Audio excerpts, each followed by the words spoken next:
wabarakatuh.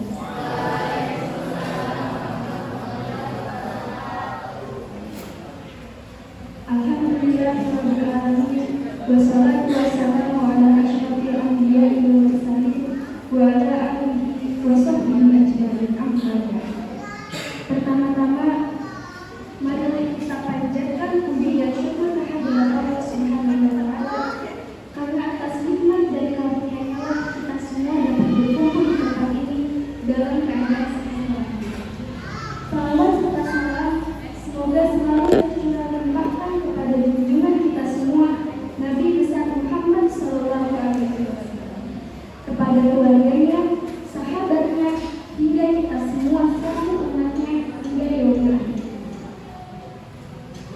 Yang terhormat Ketua Yayasan Akbar yang mewakilinya, yang terhormat Kepala Sekolah SMP Tianaga, yang terhormat Bapak Ibu Guru dan orang tua siswa-siswi dan teman-teman semua.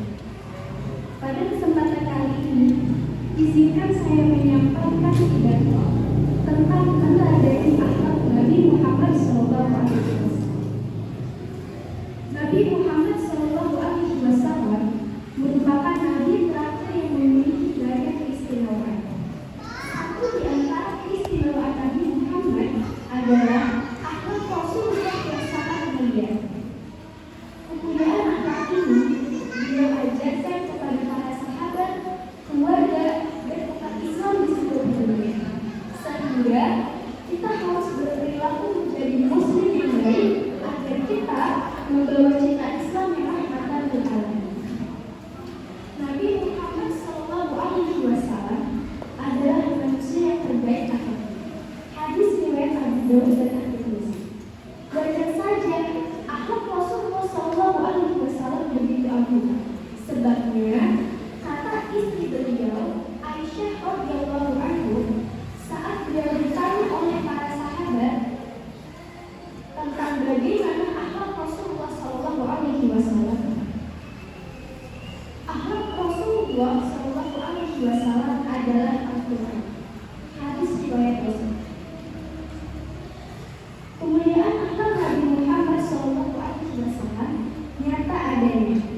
Dalam perjalanan dakwah, beliau mengalami banyak hinaan, cemoohan, dan penolakan dari umatnya yang mengganggu. Namun nyatanya, beliau selalu memaafkan mereka. Melihat Nabi Muhammad SAW yang mulia sering mendapat cemoohan dan hinaan dari kaumnya, malaikat Jibril menawarkan bantuan untuk menghancurkan mereka yang berbinasa. Namun dengan lemah lembut dan penuh kesabaran, Nabi Muhammad SAW menolak tawaran Jibril. Beliau mengatakan mereka hanya umat yang belum tahu. Hal ini menunjukkan kemuliaan dan keluasan hati Nabi Muhammad SAW yang mulia, yang mudah memaafkan orang. Dari kisah ini, kita bisa mengambil kesimpulan bahwa manusia itu jadi mulia bukan karena harta yang mereka miliki, bukan karena jabatan yang mereka miliki, bukan pula karena mereka cantik atau ganteng, tetapi mereka mulia karena kemuliaan akhlaknya. Anak yang mulia ibarat mata uang yang laku di mana-mana. Walaupun kamu tak punya jabatan, kamu tak punya harta, selama kamu beriman dan punya akhlak yang mulia, kamu akan dihargai orang dimanapun kamu berada. Cukup sekian yang dapat saya sampaikan. Semoga dapat bermanfaat bagi kita semua. Kurang lebihnya saya mohon maaf. Wabillahi taufiq wal hidayah. Wassalamualaikum warahmatullahi wabarakatuh.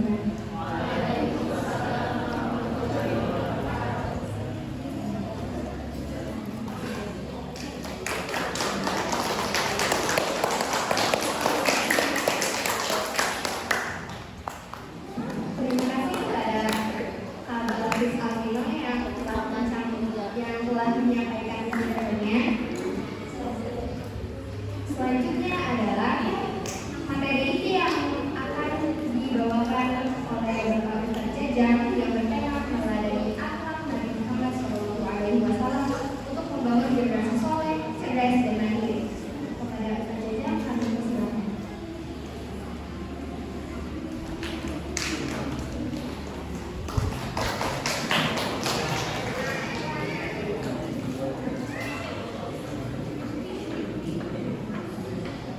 cek saja. Terdengar suaranya? Alhamdulillah. Yang di belakang terdengar suaranya? Kita cek dulu khawatir nanti yang mau berbicara tidak terdengar ya. Baik, Bismillahirrahmanirrahim. Assalamualaikum warahmatullahi wabarakatuh.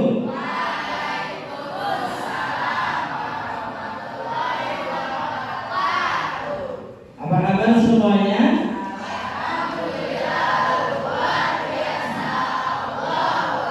Ya, alhamdulillah. Tenaganya sudah ada, Allah sudah kasih, cuma belum optimal ya. Coba sekali lagi, suaranya dikeluarkan biar kedengaran. Masjid yang indah, yang megah itu terasa bergetar dalam suara teman-teman semuanya ya. Apa kabar semuanya?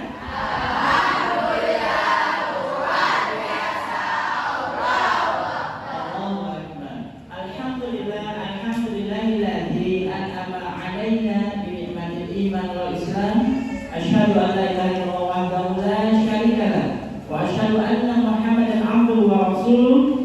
Allahumma sholli wa sallim wa barik ala nabiyyina Muhammad sallallahu alaihi wasallam wa ala alihi wa ashabihi ajmain. Yang kami hormati, kami cintai Ketua Yayasan Loya mewakili yang sudah hadir di sini, Ustaz Junaidi dan timnya barangkali kalau ada di sini. Kemudian yang kami hormati, kami banggakan Kepala Sekolah SMK An-Nabah sekaligus sahabat kami ada Ibu Intan beserta dengan sang suami ya, Tadolik. Alhamdulillah. Kemudian juga sahabat-sahabat para tim pengajar SMK An-Nabah. Di sebelah mananya tim pengajarnya, coba angkat tangan. Samaan ini kayak murid-muridnya kan, subhanallah, jadi mudah-mudahan semuanya. Dan yang tidak kalah penting adalah para bunda semuanya yang sudah hadir dan anak-anakku semuanya yang sudah hadir di sini, semuanya dalam keadaan sehat walafiat, amin. Berbahagia semuanya, amin. Insya Allah yang duduk di sini semua adalah calon penghuni surga, amin. Yang kalian lebih kencang masuk surga di awal, amin.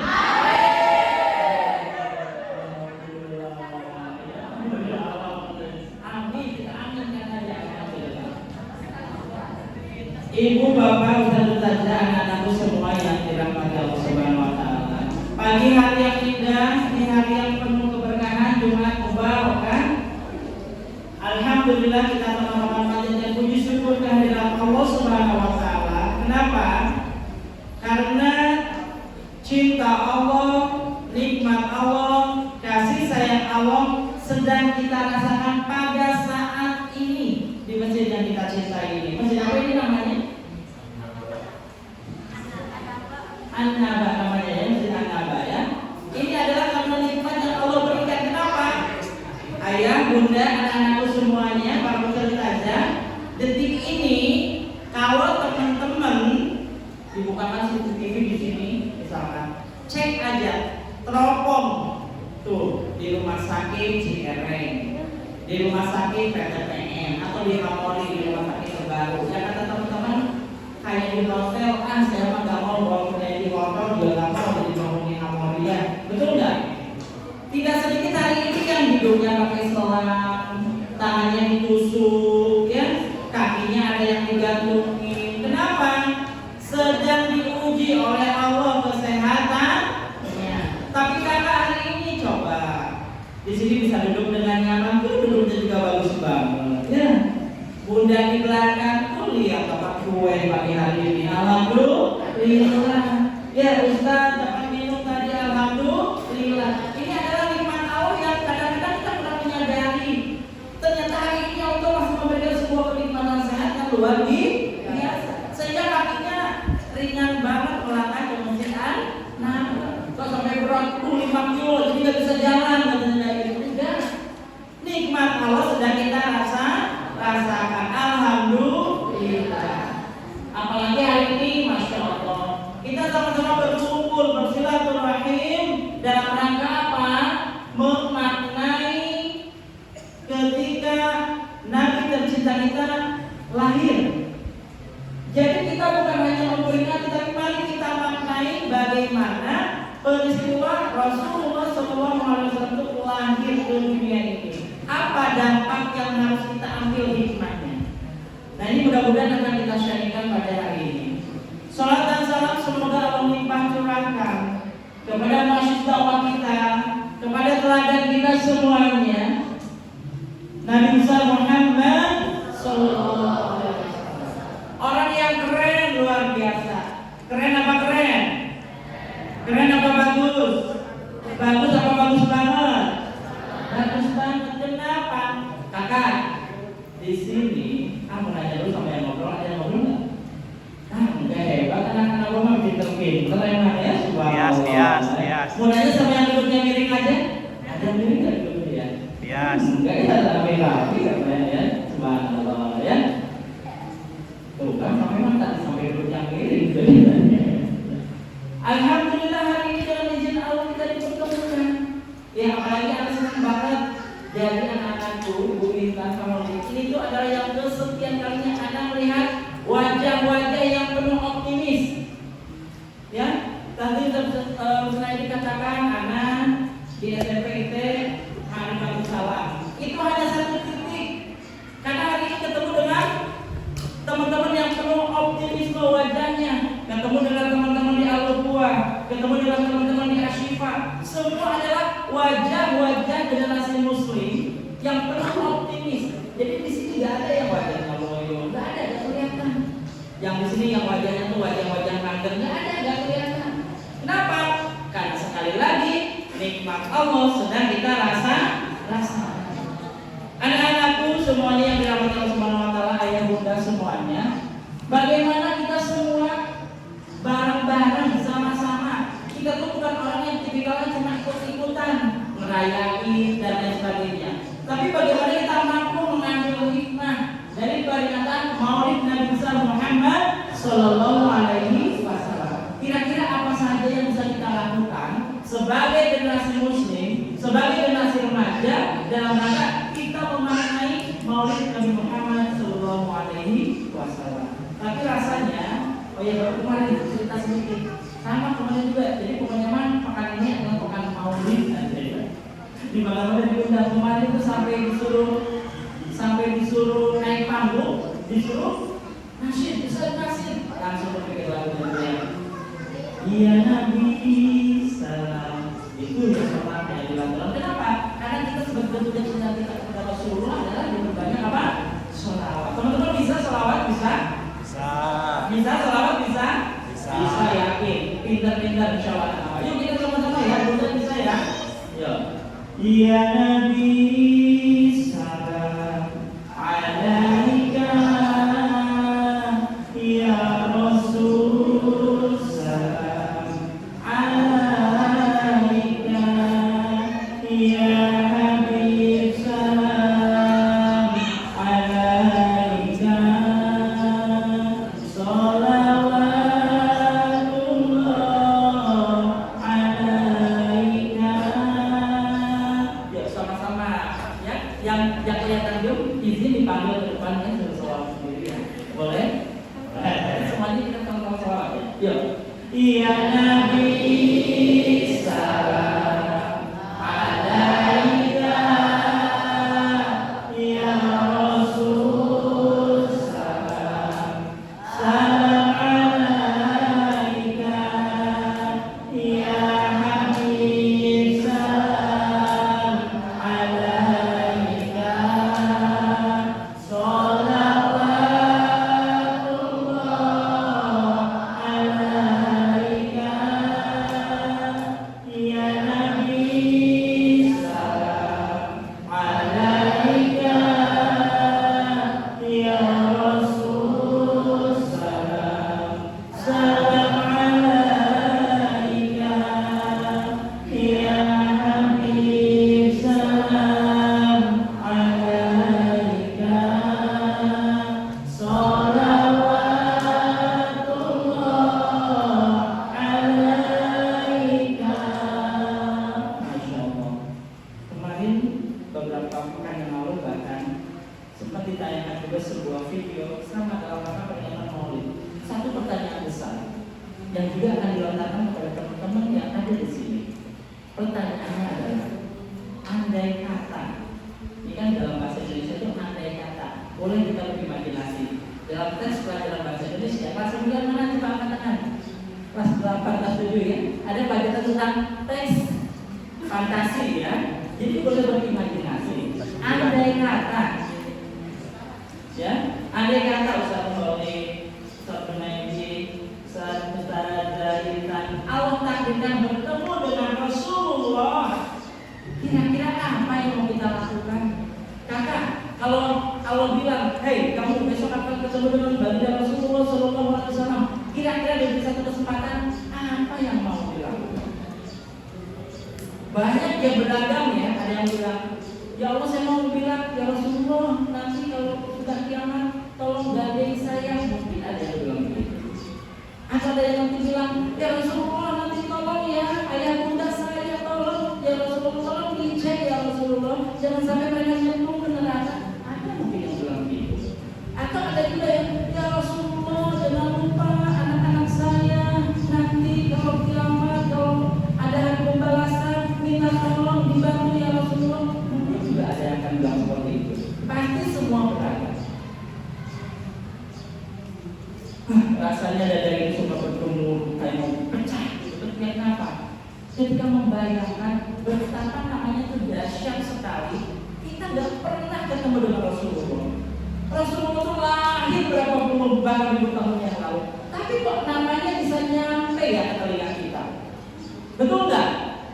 Itu saking kerennya beliau yang saya sampaikan tadi di awal bahwa beliau itu termasuk orang yang paling berpengaruh nomor 1 di dunia ini. Sampai hari ini belum ada yang mengalahkan. Salah satu buktinya itu, kita belum pernah ketemu ya ayah, bunda, anak-anak semuanya. Tapi kok namanya sampai ke telinga kita hari ini.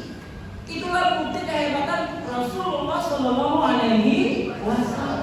Makanya boleh dari sekarang dipikirkan, boleh ya. Andai kata mungkin Allah takdirkan kita bermimpikan atau misalkan tadi kan berandai-andai ya, kalau kita ketemu ya Allah dan ada kesempatan bertemu di mana?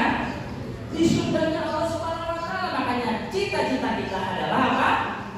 Pulang kampung, betul enggak? Betul. Di sini semuanya punya kampung kan?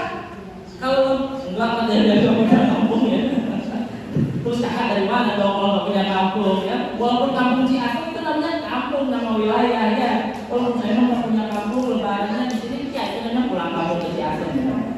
Intinya kita akan pulang kampung. Kenapa dikatakan pulang kampung? Nenek moyang kita siapa? Nabi pertama, Nabi Adam alaihissalam, Siti Hawa. Dulu beliau tinggalnya di surga. Makanya keturunan anak cucu termasuk kita mudah-mudahan bisa pulang kampung kembali masuk surganya Allah. Di sana kesempatan kita bertemu. Makanya selama kita ada di dunia hari ini, semua sepakat kita sedang mencari tiket ke pulang. Sedang mencari tiket pulang kampung. Ya, seperti itu. Jadi kita semangat semuanya sedang mencari tiket kebaikan untuk pulang kampung. Nah, sebelum kita kembali ke sini, ini wajib kita ketahui dulu. Tak kenal maka tak sayang, tak haru. Termasuk kita mau ngobrolin tentang Nabi Muhammad SAW. Jangan teman-teman yang soleh-soleha ini, anak-anakku yang cantik dan ganteng ini, ada yang belum paham silsilah Rasulullah secara simpel, nggak sampai bin Adnan bin apa enggak, yang simpel aja, yang pendek ya keturunannya. Oke, coba mau ditanya dulu, ada hadiah, ada reward ya, panitia udah nyiapin reward ya, ada sepeda gunung ya, ada iPhone gitu ya. Oh ya, HP deh jadi hadiah. Yang mau dapat HP? Mau? Nanti digambar dulu, boleh dibawa pulang gambarnya, HP-nya dibawa lagi. Oke, siap. Anak-anak soleh dan soleha, keren dan ganteng. Nih, salah satunya anak mau Abi, maklumnya anak perempuan, kalau masih kecil kadang-kadang suka begini, Bulintan. Abi, tadi ada yang ganteng, yang mana? Itu tuh, ini ya kakak, itu ganteng, ada laki-laki gitu dan kayak gitu. Kenapa? Ya semua yang namanya ganteng, insya Allah laki. Jadi kalau kakak ada nanya, cum yang ganteng, angkat tangan aja. Kalau merasa laki. Coba sekarang mau ditanya, angkat tangan di sini yang merasa ganteng. Tuh, yang nggak angkat tangan bukan laki-laki nih. Nih, iya coba. Coba di sini yang merasa ganteng angkat tangan. Ya, ganteng laki-laki ulang. Ditanya ulang. Di sini dong yang merasa cantik.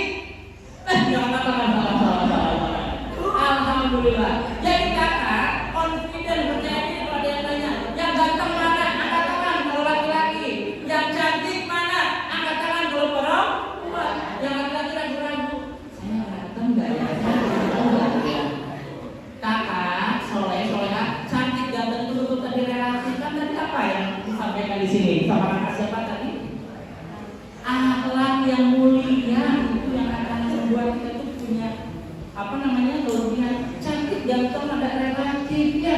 Mungkin ada orang yang suka dengan orang itu kok misalkan kulitnya putih jadi katakan cantik, ada juga yang kulitnya hitam tetap dikatakan cantik, jadi relatif.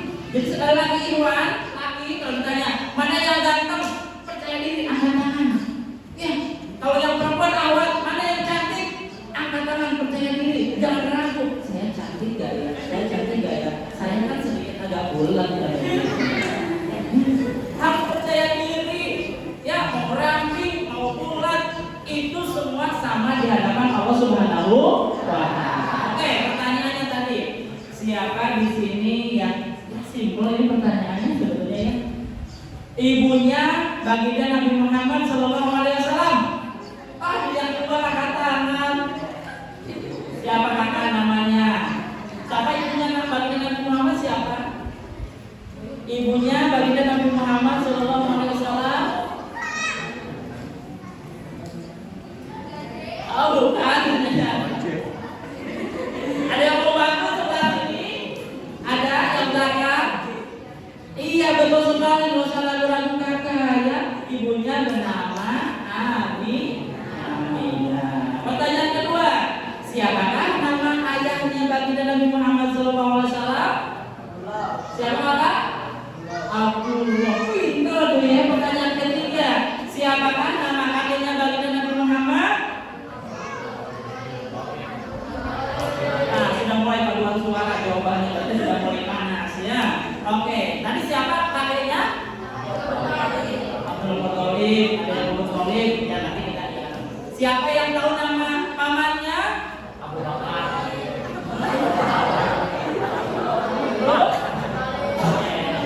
Kita cek nanti jawabannya ya. Biasanya kalau anak itu ngajarin anak-anak di rumah, yang ngajarin anak kami, termasuk yang anak-anak di rumah bukan, kita pakai lagu. Lagunya dulu lagunya lagu Raihan ya kalau nggak salah. Ibunya bernama Aminah, ayahnya bernama Abdullah. Jadi lebih mudah di otak kita semua anak-anak juga hafal orang. Ibunya Nabi Muhammad adalah ibu Aminah. Apa kan? Coba kita walaupun cuma sekilas nggak usah dengar ya. Insya Allah langsung panen. Yuk 1, 2, 3. Ibunya bernama Aminah, ayahnya bernama Abdullah. Dilahirkan di kota Pintar 12 Rabiul Awal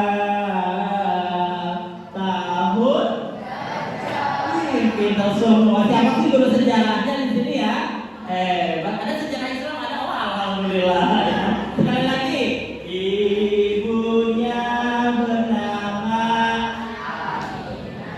ayahnya bernama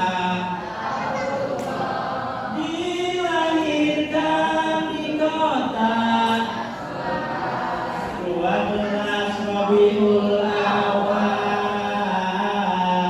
tahun. Kita lanjut sedikit. Ketika usia berapa? Ayahnya meninggal. Ketika usia 6 bulan, Nabi berada dalam kandungan. Ayahnya meninggal dunia. Jadi ketika Rasul berada 6 bulan di perut ibunda Siti Aminah, ayahnya wafat. Makanya Nabi dilahirkan dalam keadaan yatim. Ingat-ingat ya sore ya. Jadi ayah itu meninggal ketika Nabi masih dalam kandungan. Usia berapa tadi? 6 bulan. Menurut beberapa sirah Nabawiyah itu 6 bulan. Baru setelah Nabi lahir, ayahnya kan meninggal. Nah, Nabi dapat ujian lagi dari Allah Subhanahu wa taala. Ketika berapa usianya ketika ibunda tercintanya meninggal? Ini jadi pelajaran sirah Nabawiyah nih. Iya, namanya 6 tahun betul sekali. 6 tahun wafat ibundanya. Kemudian diasuh oleh siapa? Oleh kakeknya. Ya, siapa tadi kakeknya? Abdul Muthalib. Kemudian kakeknya meninggal ketika usia berapa? 8 tahun, betul sekali, seperti 2 tahun. Kakeknya meninggal, Abdul Muthalib. Kemudian diasuh oleh siapa? Pamannya siapa? Abu Thalib. Pintar sekali. Pamannya selain Abu Thalib ada siapa? Betul sekali, soalnya kadang-kadang selama ini anak-anak itu suka lain. Kenapa? Karena mungkin belum banyak itu Pak. Pamannya itu ada kurang lebih 10 ya, kan 10 bersaudara. Ada Abu Lahab, itu tuh paman-pamannya. Cuma yang paling terkenal Abu Jahal, itu adalah paman-pamannya. Cuma yang paling terkenal karena yang paling sayang sama Nabi yaitu Abu Thalib gitu soalnya ya. Soalnya jadi betul Abu Jahal, Abu Lahab itu semua paman-pamannya. Cuma tidak mendukung dakwahnya Nabi. Yang melindungi dakwah Nabi adalah Abu Thalib. Jadi yang paling terkenal rasanya pamannya cuma Abu Thalib aja gitu ya. Padahal Abu Lahab gitu ya. Yang kurang itu Abu Jahal kali ya, itu saya gitu ya. Nah itu ya soalnya ya. Oke. Nah perlu kita mengetahui walaupun tadi sedikit ya. Panjang panjang ada sampai kepada panjang ada bin itu panjang. Nah kita minimal hafal udah sampai dengan kaki itu udah alhamdulillah sebagai bentuk pengetahuan. Ya baik anak-anakku yang dirahmati Allah Subhanahu wa taala. Sekarang bagaimana kita memaknai. Jadi bukan hanya perayaan lahir Nabi. Enggak sampai di sana. Banyak hal yang bisa kita ambil ibrahnya dari peristiwa lahirnya Nabi Muhammad Sallallahu Alaihi Wasallam. Iya, satu lagi yang sempat Anda baca dalam sirah itu. Kenapa zaman dahulu itu penambahan tahun itu bukan angka, misalkan tahun 2, tahun 3, tapi kayak tadi Nabi tahun gajah. Karena pada saat itu memang penambahan tahun dinisbatkan kepada peristiwa yang sedang terjadi. Jadi hari itu sedang terjadi apa? Disebutkan tahun itu. Makanya tahun gajah. Kenapa? Ada peristiwa apa? Ada peristiwa apa? Tawuran. Siapa yang tawuran? Bukan anak SMP Anabat kan? Bukan. Yaitu penyerangan Raja Abraham dari Yaman menuju kota Mekah. Tapi Allah melindungi Ka'bah dengan dikirimlah pasukan burung Ababil. Ya, kenapa? Karena Allah lah yang memiliki Ka'bah itu, jadi Allah lah yang melindunginya.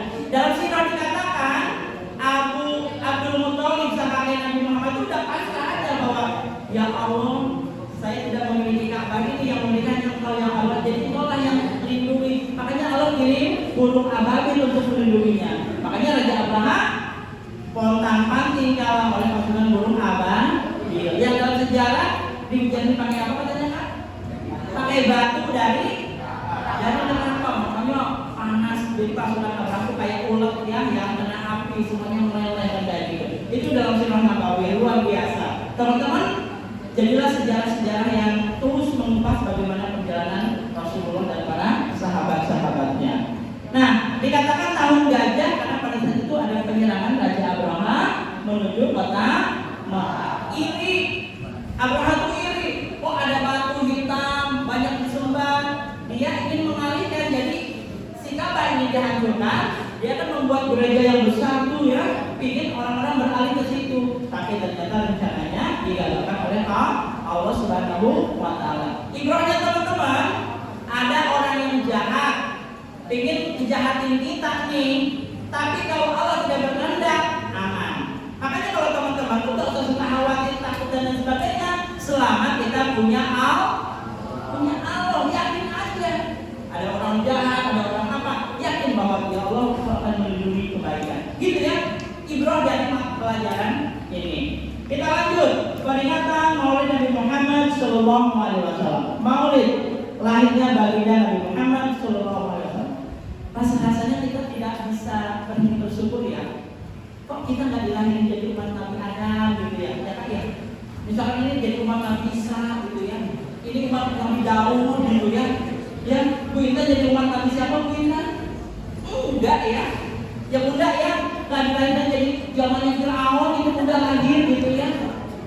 Tapi enggak, Allah sayang banget sama kita, dilahirkan menjadi umat baginda Nabi Muhammad Sallallahu Alaihi Wasallam. Kakak spesial banget umat baginda Nabi Muhammad Sallallahu Alaihi Wasallam. Kenapa? Ada kesempatan mendapatkan syafaat Bunda. Di mana umat-umat lain dari zaman Nabi siapa? Nabi Adam sampai Nabi Muhammad nanti dibangkitkan di yaumul kiamat, Nabi yang mondar-mandir bolak-balik dicek umatnya. Nabi ketika wafat juga umatnya yang dipikirkan. Kenapa? Begitu cintanya Nabi kepada kita semua, termasuk yang ada di sini. Makanya kita jangan lupakan kecintaan Rasulullah kepada kita. Kita timbal balik banyak membaca sholawat sebagai bentuk kecintaan kita kepada baginda Nabi Muhammad Sallallahu Alaihi Wasallam. Selain membaca sholawat, ada beberapa hal yang kita bisa maknai dari peringatan Maulid Nabi Muhammad Sallallahu Alaihi Wasallam. Beberapa ikram dalam rangka apa? Meneladani akhlak Nabi Muhammad untuk membangun generasi yang soleh. Mana generasi yang soleh yang katakan? Generasi yang cerdas. Mana katakan? Generasi yang mandiri. Nah ini tagline-nya apa? Alhamdulillah. Soleh, cerdas, mandiri. Akan lengkap ini. Kalau anak-anak semua udah kayak gini, udah gak khawatir lagi ayah bundanya, bukannya mah lurus ya jalan tol. Tapi apakah begitu Bunda? Banyak orang dan duri, banyak angin yang kencang gitu anak-anakku semuanya. Ya kenapa? Karena teman-teman hari ini ada di dunia yang tidak biasa-biasa saja. Makanya penting kita meneladani anak Rasulullah agar kita semua menjadi generasi yang soleh, cerdas dan mandiri. Yang pertama, apa yang harus kita lakukan agar kita semua bisa masuk kepada doa ini? Ini kan sebuah doa harapan, hope, dream, soleh, cerdas, mandiri. Kita ambil daripada beberapa, kita anak izin hanya ambil beberapa karena banyak banget sebetulnya. Apa yang biasa Rasulullah lakukan? Yang pertama, soleh. Diawali dari sebuah hadis, la yarham wa la yarham. Yang pertama adalah bagaimana seorang Rasulullah itu adalah orang yang lemah lembut dan penuh kasih sayang. Apakah? Lemah lembut dan penuh kasih sayang. Maka kita lihat hadisnya, la yarham wa la yarham. Barang siapa yang tidak menyayangi, maka dia tidak akan disayangi. Diriwayatkan oleh Bukhari Muslim. Intinya buat kita adalah bagaimana kita ingin disayangi orang lain, berarti kita pun harus sayang menyayangi kepada orang lain. Ini adalah hal penting yang hari ini lagi update banget. Update ya, Bu Intan, Pak Oli, apa yang lagi update? Peristiwa kasus perundungan. Apa namaku? Ngeri banget, kemarin viral banget. Siswa SMP di Cilacap. Kemudian yang di Jakarta yang terjun dari lantai 4. Kemudian ada lagi banyak belakangan ini peristiwa perundungan. Anak-anakku tahu perundungan mana? Yes, betul sekali, penting. Kita penting banget semuanya harus konsentrasi, sepakat bahwa di SMP Canaba no bully, no perundungan. Setuju? Kenapa? Bahaya, tidak sesuai dengan hadis Rasulullah. Mana ada orang yang saling menyayangi tapi saling mengejek? Mana ada orang yang saling menyayangi tapi saling berkelahi? Tidak ada soleh, tidak ada solehan. Makanya kata Rasulullah, barang siapa yang ingin disayangi, maka dia harus menyayangi. Coba teman-teman kalau baca sebuah sirah Nabawiyah, Rasulullah itu berbicara tuh khusus kepada anak-anak. Makanya para bunda, bapak ibu guru, dan ustazah, kita memang harus berjuang nih, termasuk mana gitu ya. Bagaimana kepada anak-anak itu bisa berlemah lembut, artinya penuh ketegasan, tapi bukan berarti marah-marah, bukan. Termasuk anak-anakku, ingat di dalam Al-Quran saja Allah tidak mengizinkan kita berbicara keras, berteriak kepada orang tua kita, hatta kepada orang yang lebih sepuh dari kita, termasuk bapak ibu guru. Makanya di sini situasi mutualisme, orang tua guru atau berbicara lemah lembut, sebagai anak-anak tidak boleh berbicara keras, berbicara yang melebihi suara daripada bapak ibu atau ayah bundanya. Baik tuh. Jadi si pelaksanaan yang pertama itu ajar Rasulullah saling menyayangi, ya, berlemah lembut. Tapi bukan makhluk halus ya, bukan ya gitu ya. Kita bisa untuk memilih kata-kata yang lebih bagus. Contoh, kemarin di beberapa sekolah, termasuk di sekolah kami, karena peristiwa ini, ada peristiwa yang tadi viral ini, akhirnya kita sepakat lagi membuat keputusan. Misalnya keputusannya udah lama, tapi kita angkat lagi komitmen semua untuk tidak melakukan yang namanya perundungan atau bullying. Kita tanda tangan semuanya di sepatu. Ya, bahkan siapapun yang mendengarkan ada santri atau siapapun yang melakukan perundungan, penghinaan, pengejekan, harus saat itu juga ditindaklanjuti. Karena sudah dapat undang-undang sekolah seperti itu, akhirnya siapapun yang mendengar sudah bisa melakukan langsung tindak di lapangan. Kasus yang Anda dapatkan selama beberapa pekan kemarin, teman-teman, ini benar-benar menjadi ibroh. Di sini nggak tahu, silakan ya, kalau Ustaz saja berdebat. Karena kedengaran, nggak tahu ya, di sekolah itu kadang-kadang anak-anak itu kayak iseng, tapi itu mungkin semacam pembulian juga. Kalau itu teman-temannya yang dipanggil bukan nama dianya, yang dipanggil ada nama ayahnya, nama ibunya, gitu ya. Kan itu lah bentuk-bentuk yang mereka harus paham bahwa itu adalah sesuatu yang tidak boleh. Sesuatu yang tidak boleh. Di sini mah nggak ada ya, Bunda. Mudah-mudahan tidak ada. Jadi kalau ambil kesimpulan, oh ya, kakak namanya siapa? Dian. Aliando. Dian. Jadi kalau manggil temennya sesuai dengan nama temennya atau apa yang dia suka. Makanya Ustaz kalau saya di sekolah tuh pertama ketemu anak-anak suka di absen. Kakak namanya siapa? Bianca. Panggilan kesayangan apa? Kakak. Ya udah, sudah dicatat tuh udah gampang lagi. Oh, panggilannya kakak. Ada lagi, siapa namanya? Dede Lesti misalnya gitu. Panggilan kesayangannya apa? Kejora. Ya udah dicatat. Panggilannya Kejora. Jadi di kelas itu gampang melakukan panggilan-panggilan kesayangan. Kenapa? Karena nggak boleh namanya Ardi. Dulu pernah terjadi namanya Ardi, tapi pas dipanggil sama temannya, hei badak. Dari Ardi jadi itu badak. Nah itu sebetulnya bentuk perundingan yang kadang-kadang kayak diperbolehkan, padahal itu tidak boleh. Makanya teman-teman tadi kalau ini namanya adalah tadi siapa? Ian atau Yayan, panggil aja. Ayayan atau siapa sesuai dengan namanya atau nama yang dia izinkan. Tidak boleh di luar itu. Apalagi nama orang tuanya juga di luar kode etik. Kok namanya ini dipanggil nama orang tuanya gitu ya. Nah ini yang harus kita pertegas lagi. Makanya kemarin karena kita semua sepakat satu pondok udah, kita akan lawan tegas yang namanya perundungan. Jadi sebuah senjata ketika ada si kakak lupa karena mungkin dari kebiasaan yang tidak ada yang mengingatkan, tiba-tiba sekarang dipertegas. Ada yang ketahuan gitu yang manggil temannya, nama ayahnya Pak Dodi, padahal dia namanya itu Faras, tapi manggil Dodi, kakak sini dia kaget. Udah tahu merasa salah. Oke kakak, yang pertama kita lakukan, kakak tahu itu salah. Iya Ustaz. Kemudian apa yang dilakukan? Istighfar. Ya istighfar. Silakan istighfar. Setelah itu kakak apa yang mau dilakukan agar diri ini diampuni oleh Allah Subhanahu wa taala? Saya ungkap aja Ustaz. Oh infak. Berapa kakak? Mungkin karena dia benar-benar dilepaskan sudah tidak dikembali berat, langsung Ustaz saya mau infak aja 50.000 rupiah. Masya Allah. Langsung saya Mau kemana infaknya? Mau ke ACP apa ke masjid? ACP aja Ustaz. Alhamdulillah. Jadi sudah ada kesadaran. Minimal itu udah timbul bahwa oh ya saya salah. Saya harus mengikop diri sendiri.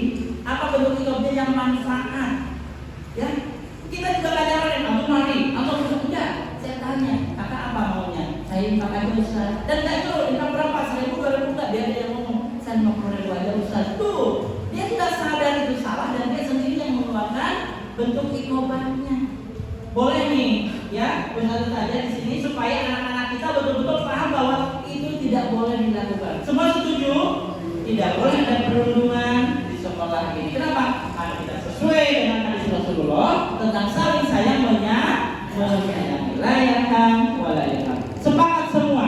Panggil temannya dengan panggilan kesayangannya. Ya Humairah. Di sini ada yang dipanggil ya Humairah. Itu panggilan kesayangan Rasulullah kepada istrinya loh Kak.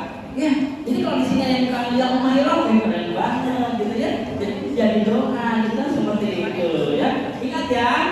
Mulai hari ini panggil temannya dengan panggilan sebenarnya atau panggilan kesayangannya. Tidak boleh yang lain. Yang berikutnya, setelah kita memaknai peringatan Maulid dengan berkasih sayang, bermakmur, yang kedua adalah Rasulullah bagaimana qudwah terbaik. Apa itu? Contoh terbaik bagi kita. Makanya ini perlu kita tiru sebagai seorang ayah, sebagai seorang ibu, bunda, sebagai seorang guru, ustaz-ustazah, sebagai seorang pelajar anak-anakku, kita harus mencontoh Rasulullah sebagai qudwah terbaik. Bagaimana Rasulullah menganjurkan kita untuk sholat malam? Ternyata beliau sampai bengkak loh kakinya. Menganjurkan bukan hanya nyuruh, tapi beliau yang melakukannya. Bagaimana beliau menganjurkan untuk Senin sampai Kamis, beliau yang melakukannya. Bahkan dalam sirah itu, kenapa beliau Senin Kamis? Kamis itu salah satunya adalah hari lahirnya, hari beliau. Jadi kalau pas hari lahir, sahur sunnah, terus keren banget kan kayak gitu. Makanya qudwah terbaik, contoh terbaik. Kenapa? Supaya tidak dalam Al-Quran apa? Kabulomatan. Kita memerintahkan apa yang kita tidak lakukan. Makanya anak-anakku, ustazah, anak itu kalau di kelas, masuk kelas, Assalamualaikum. Nanya hadis apa yang sudah lakukan. Siapa hari ini yang sudah sholat Tuhan? Kenapa? Karena anak alhamdulillah tadi pagi sudah sholat Tuhan. Kalau anak belum sholat Tuhan, anak tidak akan berani nanya sama anak-anak begitu. Kenapa? Beban moral. Beban moral. Makanya kalau ke kelas belum sholat Tuhan, apa udah harus masuk ya? Pasti masuk.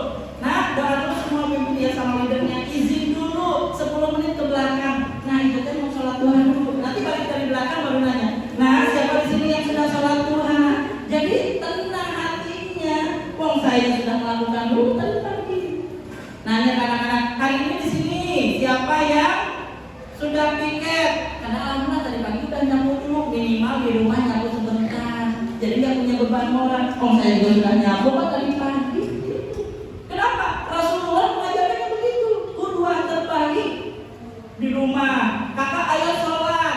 Kita udah sholat atau kita bareng aja anak kita sholat. Anak-anak semua juga begitu ya kakak ya. Kalau di rumah punya adik nggak?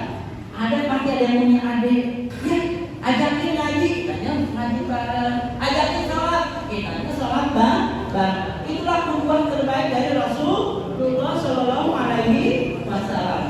Beberapa qudwah terbaik dari Rasulullah. Rasulullah itu apa namanya?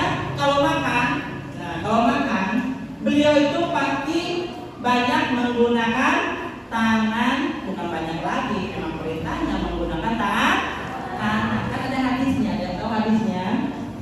Ayo yang tahu hadisnya boleh bawa pulang apa yang itu boleh dibawa pulang. Kenapa? Ya karena Rasulullah juga sendiri makannya pakai tangan. Hadisnya apa? Idza akala ahadukum falyakul biyaminihi, fa idza shariba falyashrab biyaminihi, fa inna syaitana yakulu bisimalihi wa yashrabu bisimalihi. Kata Rasulullah apa? Makanlah dengan tangan kanan, minumlah dengan tangan kanan. Sesungguhnya setan itu makan dan minum dengan tangan kiri.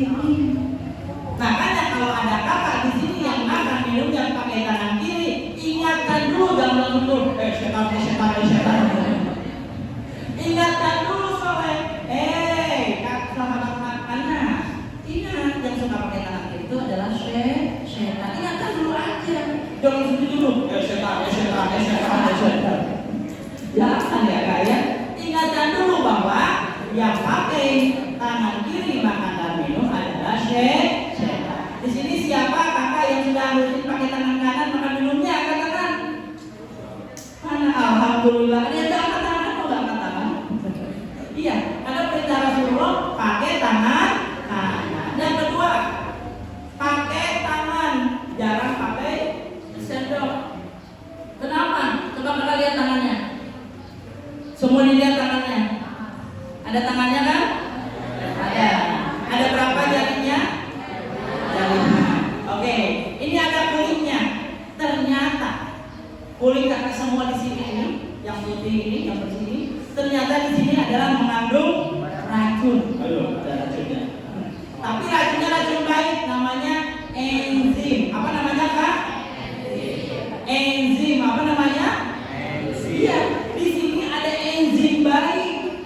Makanya kalau makan dengan tangan, ini ada enzim baik yang bercampur dengan makanan kita, sehingga makanan masuk ke mulut, masuk ke usus, makanan cepat hancur, cepat basi. Kenapa? Karena sudah mengandung enzim dari tangan kita. Itu secara ilmiahnya.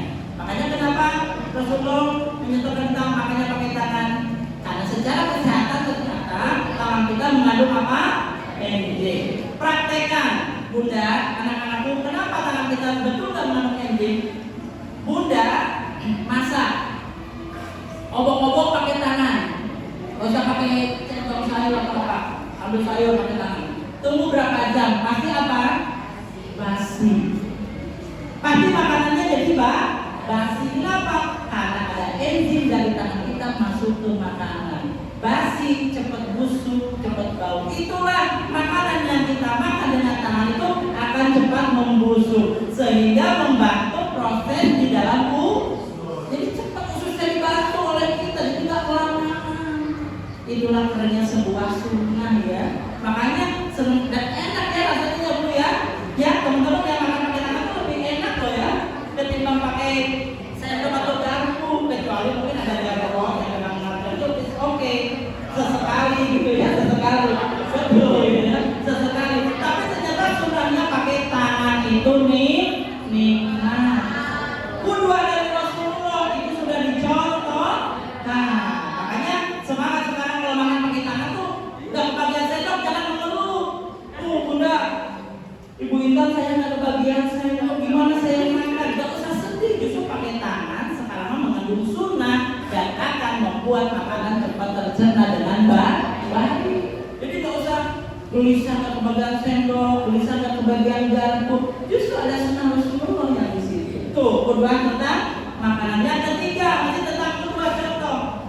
Kenapa kalau kita masuk kamar mandi disunahkan kaki mana dulu kakak? Kanan apa kiri? Betul sekali. Kalau ke masjid kaki mana? Makanya kadang-kadang anak juga misalnya suka berhenti dulu kalau masuk masjid. Takut salah gitu. Oh iya kanan. Kalau masuk ke kamar mandi juga mana gitu? Oh iya. Itu adalah sunnah Rasulullah juga dan ada hikmah di balik itu. Secara ilmu kesehatan. Kenapa harus pakai kaki kiri kalau ke kamar mandi? Kakak, ada yang tahu? Mungkin ada yang mau jadi dokter di sini. Amin. Secara ilmu kesehatan, kaki kiri kita itu terhubung langsung dengan paru-paru. Sementara kaki kanan kita terhubung dengan jantung. Sementara pula di kamar mandi itu banyak bakteri. Banyak apa?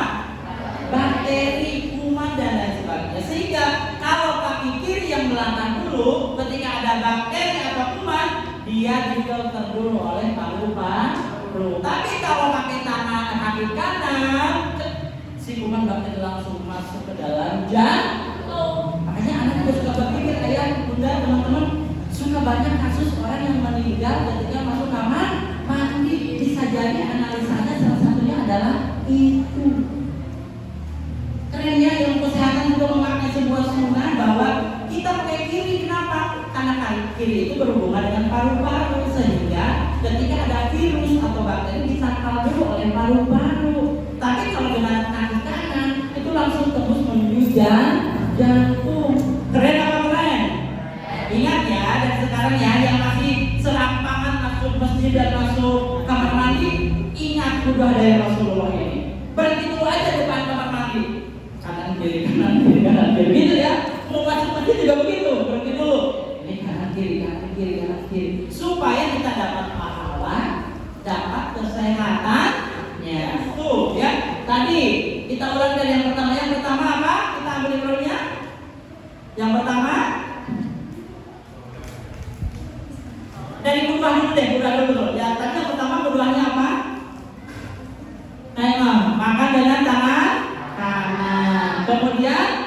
masuk ke kamar mandi dengan kaki kiri. Pembersih dengan kaki kanan. Masya Allah. Tapi Allahu Akbar. Minimal teman-teman pulang dari sini ada yang bisa kita lakukan action dalam kehidupan. Jadi bukan hanya teori. Tadi seperti yang pertama, lemah lembut, tidak ada bully. Kok kita praktek mulai hari ini? Kata teman-teman, assalamualaikum, apa kabar? Panggil nama dengan nama yang lain. Kedua, qudwah terbaik Rasulullah. Kita praktekkan, kita yang mencontohkan pertama kali, ya supaya apa? Jadi amal soleh. Dan yang ketiga teman-teman, dari meneladani anak Rasulullah SAW agar menjadi generasi yang soleh, cerdas dan mandiri adalah Rasulullah adalah leader yang tangguh. Apa? Leader yang tangguh. Buktinya apa? Buktinya beliau dinobatkan menjadi sosok yang berpengaruh nomor 1 di dunia. Berarti beliau sosok yang luar biasa. Bagaimana beliau kepada musuh. Dalam sejarah teman-teman dikatakan beliau sampai ngomongin orang buta, beliau orang butanya terus ngomongin beliau tentang beliau. Sehingga suatu saat Rasulullah wafat digantikan oleh Abu Bakar. Orang buta merasa kok ini kayak rumahnya kemarin yang lemah lembut gitu. Padahal sama orang buta itu dikatakan jelek. Itulah anak Rasulullah sebagai seorang sahabat luar biasa itu. Leadernya atau pemimpinnya itu kepada musuh sekalipun beliau tetap berbuat baik sebagai seorang ayah, sebagai seorang pemimpin perang. Coba bayangin di medan perang menjadi seorang pemimpin perang, di rumah menjadi seorang ayah yang baik, di lingkungan menjadi seorang guru yang keren juga. Kan beliau tuh aktivitasnya guru juga, betul nggak? Betul nggak? Coba dari mana teman-teman tahu kalau Rasulullah ada seorang guru, seorang teacher? Apa? Beliau kalau dapat wahyu ngumpul sama teman-temannya Liko, halako, ngumpul. Jadi kalau Liko halako itu artinya kumpul teman-temannya, kata Bu Ina. Ayo kita Liko itu artinya ngumpul. Itu persis kayak Rasulullah kalau mendapatkan wahyu, ngumpul dengan sahabatnya, disampaikan kepada teman-temannya. Jadi kegiatan Liko, halako, ngumpul itu adalah bagaimana dulu Rasulullah begitu dengan para sahabatnya. Ada wahyu dari Allah disampaikan. Ada apa lagi informasi dari Allah disampaikan. Itulah Rasulullah, seorang leader yang tangguh. Makanya ketika di medan perang, beliau pasti selalu menjadi apa? Pemimpin. Kenapa? Karena tadi bertanggung jawab sebagai seorang pemimpin. Apalagi para ikhwan yang merasa dirinya ikhwan laki-laki mana? Angkat tangan. Iya. Suka tidak suka, teman-teman akan menjadi seorang pemimpin minimal di rumah masing-masing. Misalkan saya belum nikah, gak mesti harus nikah. Ayah kita wafat, yang gantiin siapa? Kita, anak laki-lakinya. Betul nggak? Suatu saat berkeluarga, menikah, kita lah pemimpin keluarga. Jadi yang namanya laki-laki, benar-benar harus strong bagaimana Rasulullah dengan apa? Badan yang atletis, yang sering berolahraga gitu ya. Kemudian dengan kepemimpinan yang cerdik. Makanya boleh di sini nih Ibu Intan, Pak Holik, anak laki-laki itu olahraganya harus lebih ekstra dari anak perempuan. Kenapa? Biar badannya gitu ya. Dan kalau ada ikut sesekali juga boleh push up. Biar apa? Biar badannya seteran. Anak teman-teman kalau masuk kelas ada satu peraturan. Anak-anakku, teman-teman dikatakan terlambat kalau datangnya di belakang pundak anak. Anak suka katakan gitu. Kenapa? Karena harapannya mereka sudah ada di kelas sebelum gurunya masuk. Jangan sampai pas guru masuk, kok belum ada orang di kelas ini, paling nggak boleh. Makanya salah satu yang diterapkan begitu. Dikatakan terlambat kalau dia datangnya ada di belakang guru. Dan kalau anak, karena tipe guru beda-beda ya teman-teman. Kalau anak itu udah pasti jangan ditanya lagi. Kalau datang terlambat, silakan Anda push up dulu. Gitu. Kenapa? Anak laki-laki itu langsung ini kuat gitu ya, jangan baru masuk udah ngantuk gitu. Dari tadi masa udah ngantuk baru dia masuk gitu kayak gitu. Di sini suka di push upin nggak? Kakak yang Iwan suka di push upin nggak? Suka ya? Alhamdulillah. Nanti mau tambah lagi push upnya tuh 50 gitu ya. 100 nggak apa-apa. seret badannya gitu ya. Biar apa? Biar menjadi seorang leader yang tangguh. Tapi Anwar yang perempuan jangan mau kalah. Kenapa? Karena dewasa ini para awat, para perempuan dituntut untuk apa? Bisa punya kemandirian yang lebih. Kenapa? Anda pernah lihat seorang perempuan yang bisa naik kuda, bisa memanah, segala macam. Itu kan keren. Kenapa? Dia punya jiwa leader juga ada gitu. Bahkan kan sekarang udah mulai ya, ketua OSIS gak mungkin hanya laki-laki, bisa perempuan, betul nggak? Betul, bukan berarti perempuan harus biasanya saya perempuan ini harus loyok, enggak. Tetap harus punya kekuatan juga, tapi kekuatan yang penuh dalam usaha. Itulah salah satunya kalau seorang apa perempuan. Jadi Rasulullah sebagai leader kita contoh agar kita menjadi seorang leader yang tangguh, leader yang hebat. Di sini ada KM, di sini KM. Pasti KM nggak semuanya jadi KM, kan ini untuk hanya simpulan-simpulan gitu ya. Nah itu latihan menjadi seorang leader. Ketua OSIS mana ketua OSIS? Aduh, kan ternyata seorang perempuan ketua OSISnya ya. Makanya tidak menutup kemungkinan menjadi leader adalah seorang perempuan. Tapi laki-laki harus juga bisa lebih dari itu. Setuju? Setuju? Iya, karena secara kodratnya nanti akan jadi pemimpin, ya. Yang pertama tadi berbicara lemah lembut. Yang kedua, menjadi qudwah terbaik. Yang ketiga, leader yang tangguh, yang baik, betul. Leader yang tangguh. Dan yang keempat, Rasulullah pun menjadi seorang entrepreneur. Jadi seorang apa? Pasti itu entrepreneur? Gak tahu ya? Boleh dikasih tahu dong yang di belakang apa entrepreneur itu? Seorang pengusaha juga. Tahu kan Rasulullah apa aktivitasnya? Selain berdakwah, berdagang. Makanya kan ketemu dengan Khadijah dulu juga dari saya berdagang. Artinya bahwa ini adalah sebuah sunnah Rasulullah. Bagaimana Rasulullah dan para sahabat itu menjadi seorang entrepreneur yang luar biasa. Teman-teman tahu nggak kalau mau perang, emang mengajuin ke yayasan itu? Para sahabat mau perang, ajuin anggaran ke yayasan. Dulu mah nggak ada.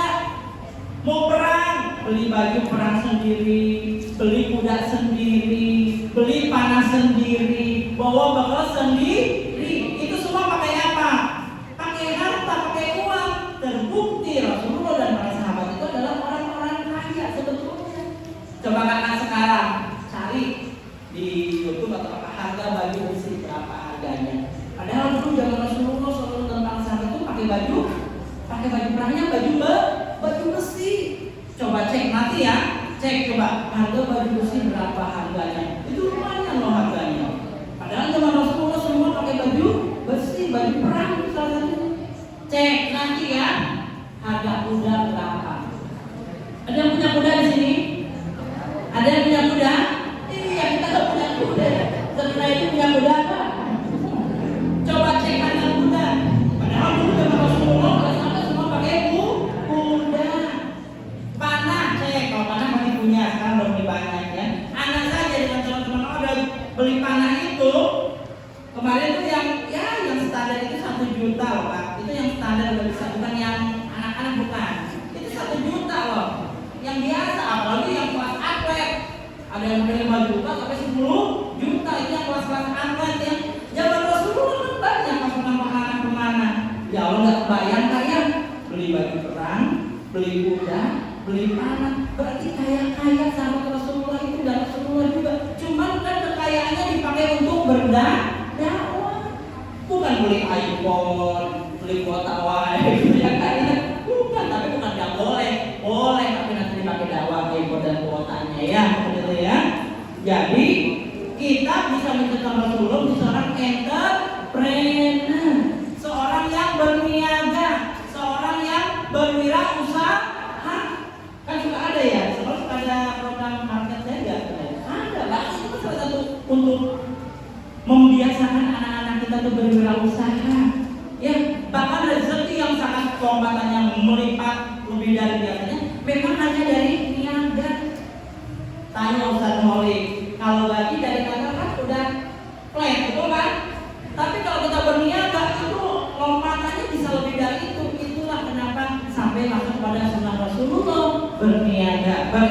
entrepreneur. Makanya kakak nanti kalau sudah SMA, sudah kuliah, sudah selesai kuliah, jangan berpikiran aku cari kerja di mana ya. Jangan. Bagaimana menciptakan lapangan pekerjaan. Nah itulah bagian daripada entrepreneur, memanage diri sendiri agar tidak bingung. Makanya kenapa katanya suka banyak orang yang sudah S1, sudah S2, sudah S3, tapi nggak punya pekerjaan karena pola pikirnya begitu. Saya harus kerja di mana? Saya harus cari kerja di mana? Mindsetnya tidak dirubah. Kak Mama nanti harus mindsetnya beda ya. Bagaimana saya menciptakan lapangan kerja?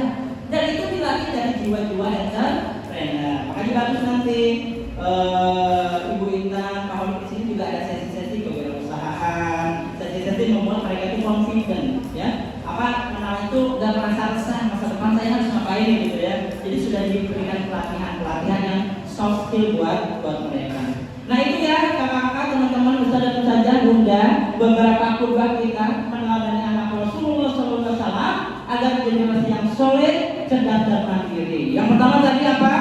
Saling sayang, menyayangi, berlemah lembut. Yang kedua apa?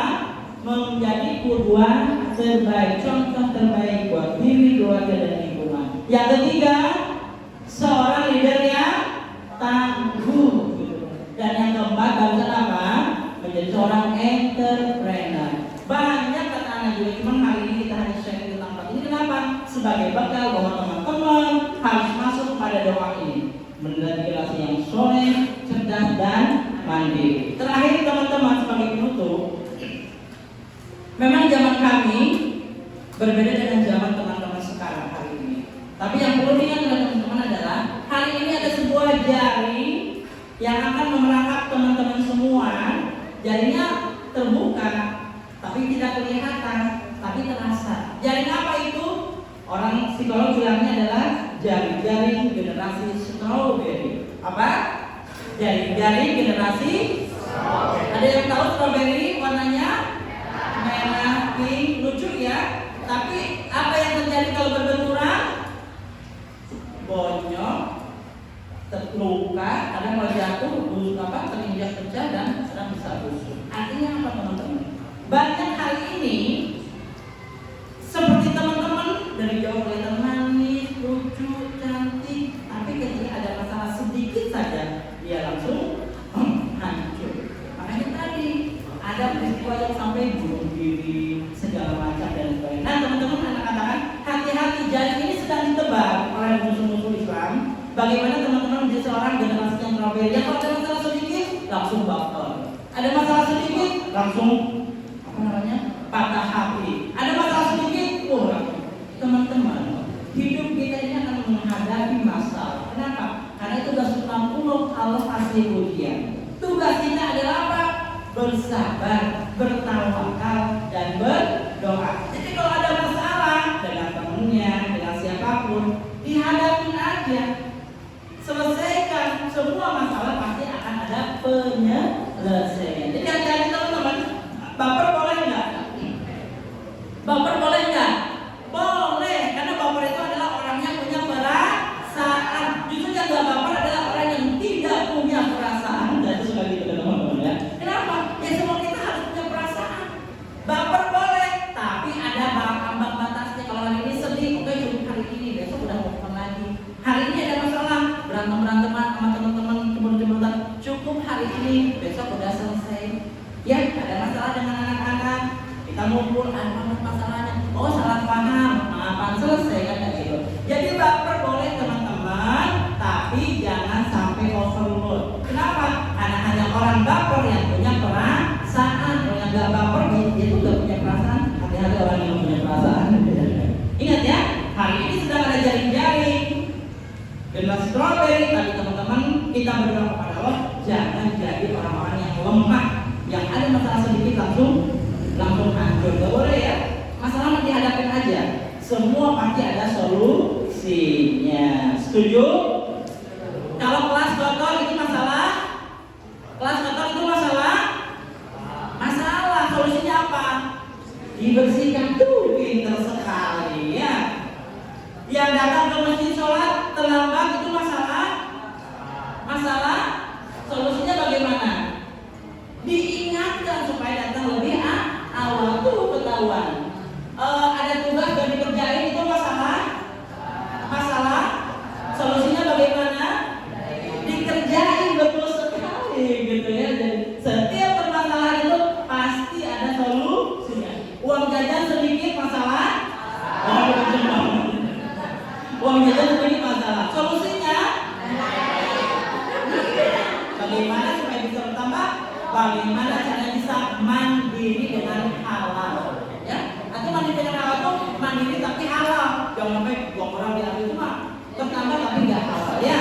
Jadi yakin setiap masalah ada solusi. Wallahu a'lam. Semoga yang simple ini sedikitnya benar-benar bermanfaat, khusus buat diri anak pribadi karena kita sama-sama terus belajar. Learning by doing, umumnya buat teman-teman semua, para saja yang hari ini silaturahim di Masjid An-Nabawi kita ini. Syukron, mohon maaf atas segala kesilapan. Assalamualaikum warahmatullahi wabarakatuh.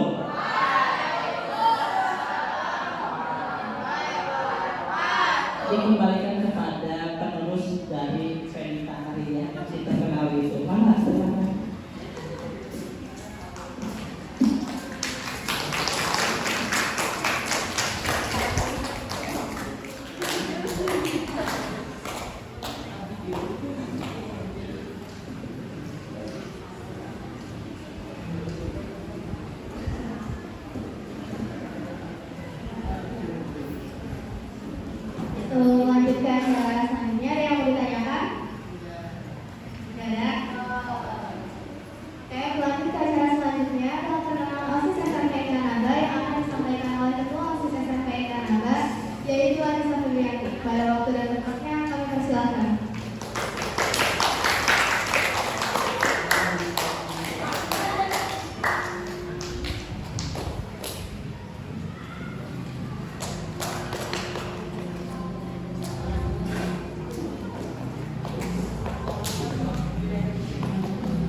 Assalamualaikum warahmatullahi wabarakatuh.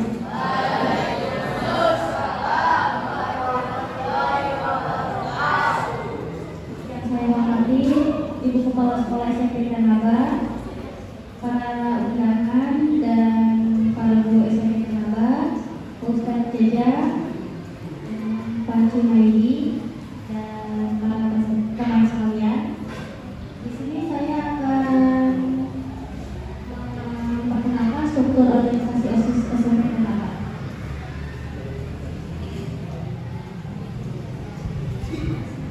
Di sini yang pertama ada kepala sekolah yaitu Ibu Intan, asistensi SPD. Terus selanjutnya ada kesiswaan yang dipegang oleh Pak Bima. Selanjutnya ada ketua OSIS yaitu dengan saya sendiri, Anissa Febrianti.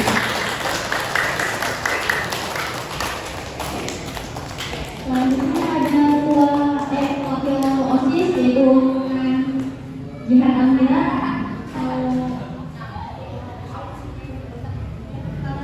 Mungkin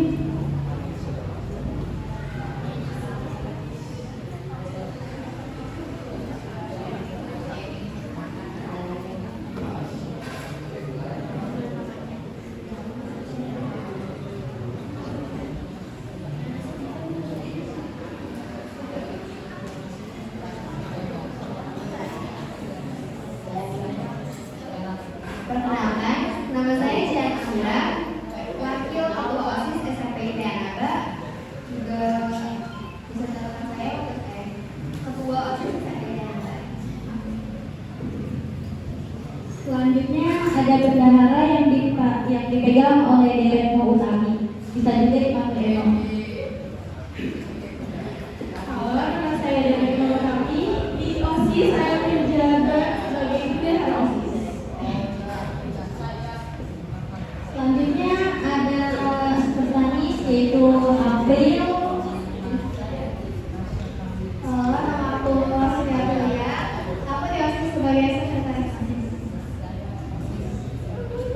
Selanjutnya di sini ada keagamaan yang dipegang oleh Aulia Jihan Kamila dan juga Reza yang sedang menjaga dan absennya. Perkenalkan saya Aulia Kamila di OSIS sebagai ketua keagamaan. Selanjutnya ada bidang ekonomi yaitu ada Rasya dan juga Jai.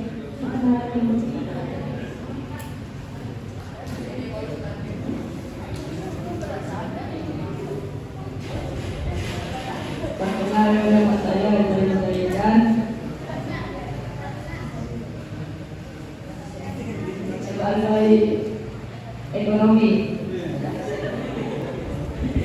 Perkenalkan saya Rizal Zaidan, saya menjabat sebagai bidang ekonomi. Selanjutnya ada bidang keolahragaan yaitu dipegang oleh Fasya. Mungkin mau perkenalan Mas?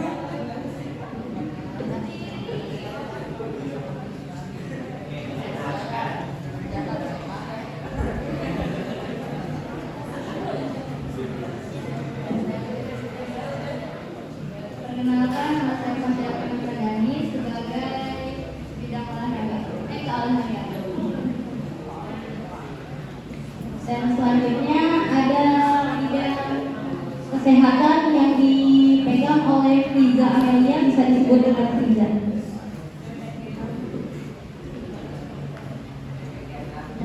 Saya Riza Amelia.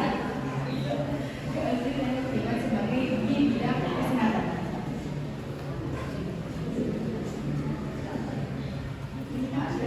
Habis kesehatan di sini juga ada bidang keamanan dan kedisiplinan yang dipegang oleh Alfi. Dan Alfinya nggak masuk, lanjut ke bidang kebersihan. Bidang kebersihan itu dipegang oleh Wulan dan Abizal.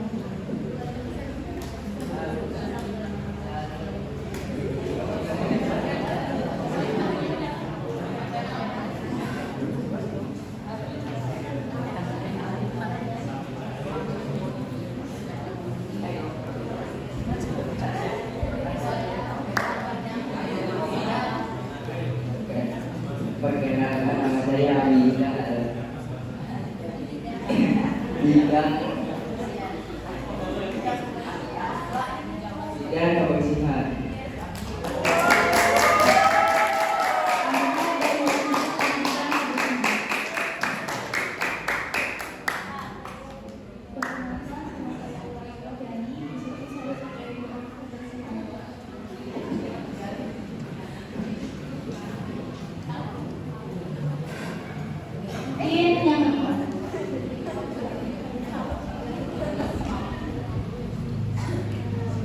Organisasi OSIS itu organisasi salah satu organisasi yang telah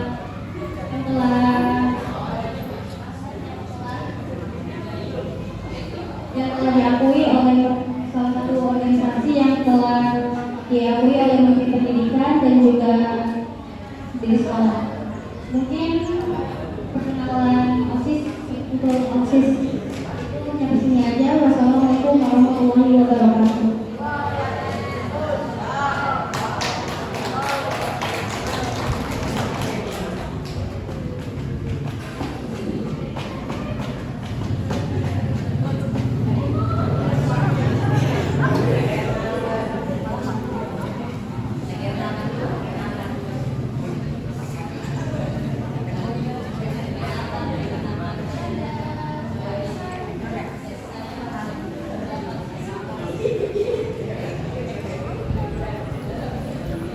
Terima kasih kepada Anissa Febrianti yang sudah memperkenalkan struktur organisasi OSIS yang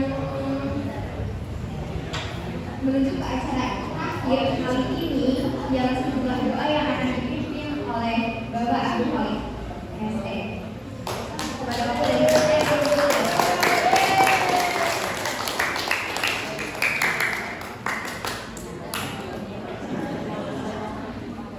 baik, sebelum kita masuk ke acara ini, baiknya kita acara ini diberkahi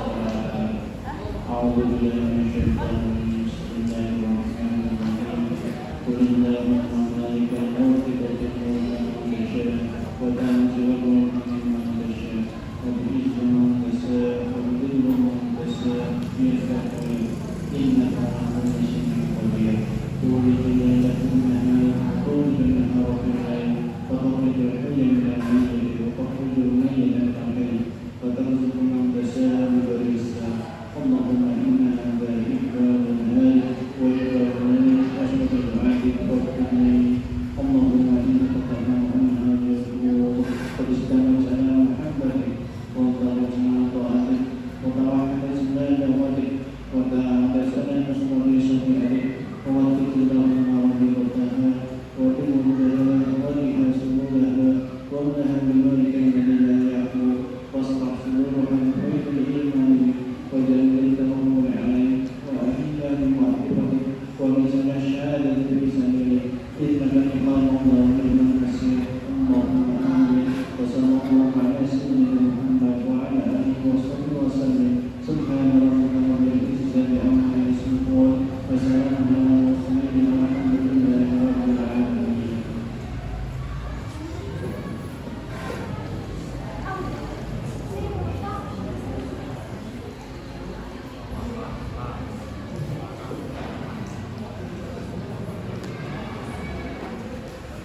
sayyidina Muhammad wa ala ali sayyidina Muhammad.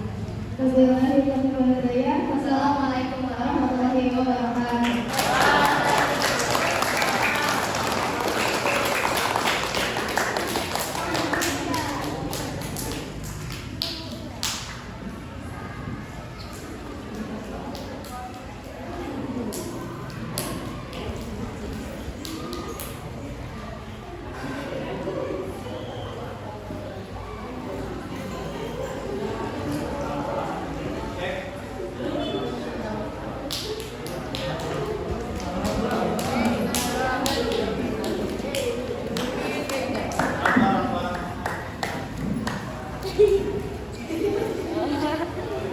Sopan. Bismillah.